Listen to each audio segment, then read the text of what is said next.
আমি তোমার সাইলেন্সে অনেক বড় ভুল করছি। আমি এতদিনে অনুভব করছি যে আমি তোমারে ভালোবাসি। তোমার ছাড়া আমার পক্ষে থাকা সম্ভব না। আমি তাই তোমার কাছে আবার ফেরত চলে আসছি।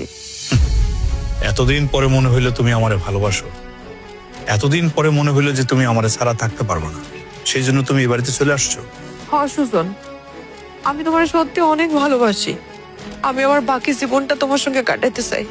চলো না, আমরা অতীত ভুলে আবার নতুন করে সংসার শুরু করি। তাই অতীত বইলা তোমার সাথে সংসার শুরু করবো আমি? হ্যাঁ। সেটা সম্ভব না। কেন সম্ভব না? রূপা, তোমার মনে আছে যেদিন তুমি আমার হাতে তালাকের কাগজ দিয়ে এই বাড়ি ছেড়ে চলে গেছিলা?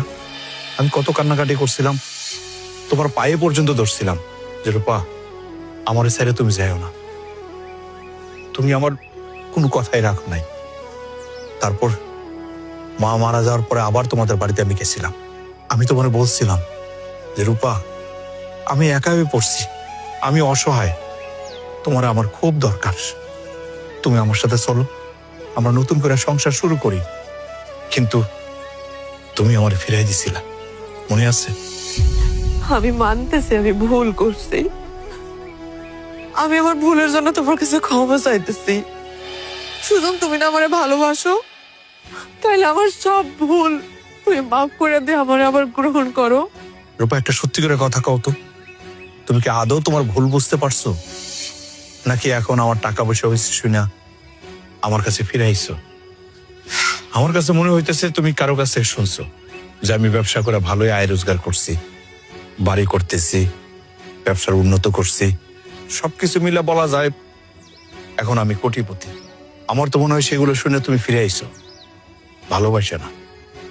আচ্ছা রূপা, তুমি কি জানো তুমি যে মায়ের সেবা আর চিকিৎসা করতে নিষেধ করছিলা, সে মায়ের দোয়ায় আজকে আমি কোটিপতি হয়েছি। মায়ের দোয়ায়? হ, মায়ের দোয়ায়। মা, তোমার কি খুব কষ্ট হইতেছে?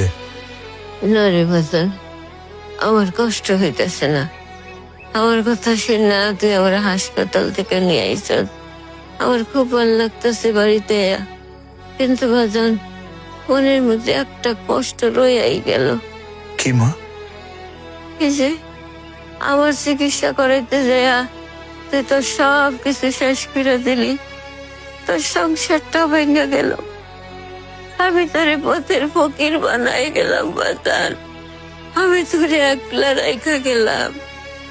কিন্তু বাজান, আমি তোরে মন থেকে দোয়া দিতেছি, তুই একদিন অনেক বড় সাফল্য লাভ করবি, তোর অনেক কিছু হইব, অনেক টাকার মালিক হইবি তুই।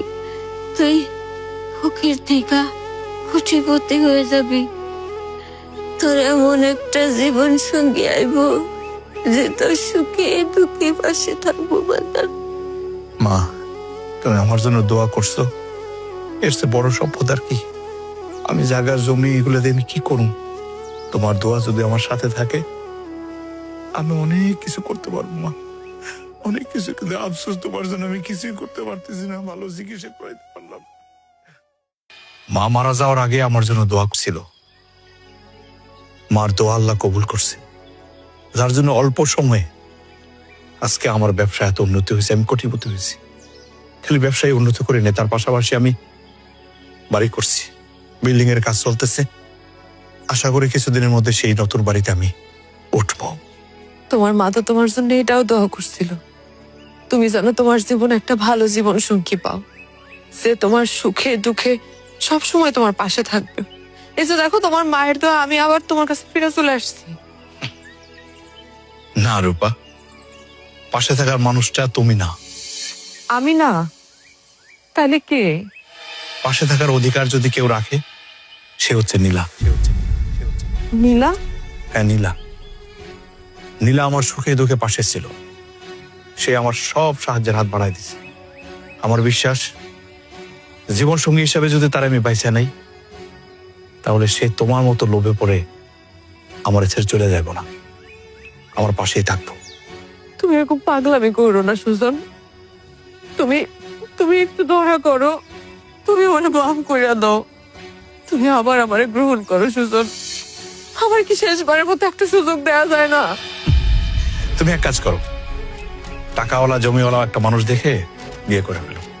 আর তাছাড়া তুমি তো আমার তালাক দিচ্ছ, এখন তোমার কি হবে না হবে সেটা তো আমার দেখার বিষয় না। আমারে তুমি সবকিছু ভুলে ফিরে নাও, আমার শেষবারের মতো একটা সুযোগ দাও। আমি আমার পাপের প্রায়শ্চিত্ত সারা জীবন দিব। তুমি আমার যেইভাবে শাস্তি দিবা আমি সেইভাবে মানবো। আমার খালি শেষবারের মতো একটা সুযোগ দাও। সেটা কোনোভাবে সম্ভব না।